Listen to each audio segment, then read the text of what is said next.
İçimde yar yarası var, kanar durur aman var.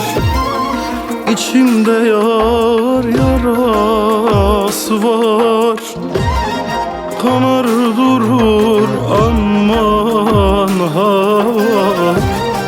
Geçer gider elbet bir gün, ayrılık sırası var.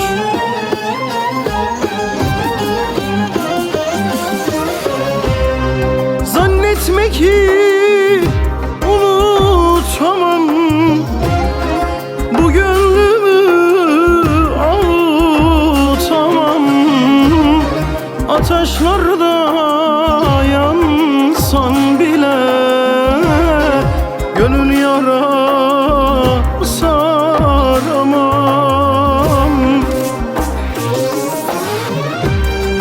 Ben kimleri unutmadım, seni de unutacağım. Ecel gelip bulsa bile beni senden alacağım.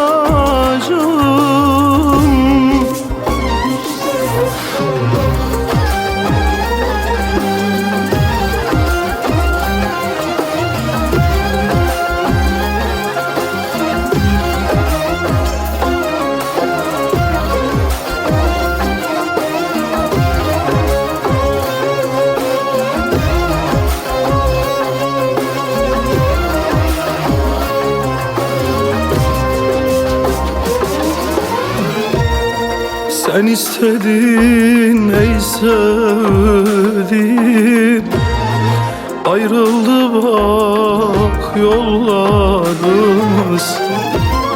Sen istedin ey sevdiğim, ayrıldı bak yollarımız. Sonunda muradın oldu, kapandı gönül sayfamız.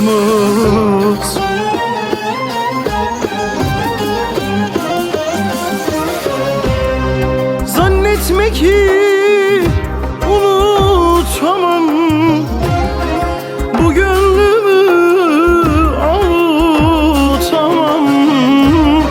Ateşlerde yansan bile gönül yara saramam.